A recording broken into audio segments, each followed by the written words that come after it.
What's up guys? Welcome again to another episode of Door Gym. So medyo natigil nga tayo sa mga workout natin, pero syempre itutuloy pa rin natin siya this week para matarget pa rin natin at pantay pa rin yung mga workout na gagawin natin. So ngayon nga is magle-legs day tayo, and syempre ilalagay ko pa rin dito yung mga workout na gagawin natin. Let's go! So yun na nga yung first workout na ginawa natin, nag-leg extensions tayo.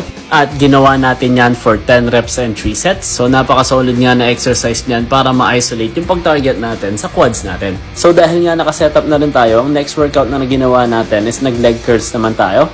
At same pa rin ginawa natin yan for 10 reps and 3 sets. And dito nga pala, ginamit din natin yung resistance band natin para ma-imitate yung ginagawa ng leg curl machine. Next workout naman na ginawa natin is nag-sumo squats naman tayo. At ginawa naman natin to for 10 reps and 3 sets. So nabaligtad nga tayo dyan at nauna natin yung mga iso movements natin bago tayo mag-compound. Pero goods na goods pa rin naman yan. Next workout naman na ginawa natin is yung pinaka-paborito nating compound movement. So nag-deadlift nga tayo dyan at same pa rin ginawa natin yan for 10 reps and 3 sets. So napakagandang workout nga na ito guys para sa hamstrings at pati na rin sa glutes nyo. And syempre nadadamay na nga rin dyan yung quads natin, yung back natin, shoulder. So napakagandang compound movement talaga na ito guys. Pati yung core natin is na-engage din niya. And for our last workout for today, nag-calves raise nga rin tayo. And ito naman, ginawa natin siya for 14 reps and 3 sets. So dito nga napakagandang gamitin ng mga flat shoes, no? Gaya din itong sapatos ko. Pero ito kasi mas may spike siya, kaya mas stable siyang gamitin, lalo na sa gantong workout. And yun na nga yung mga workout natin for today.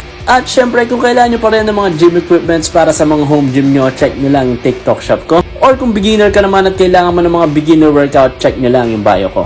Follow for more. Bye-bye!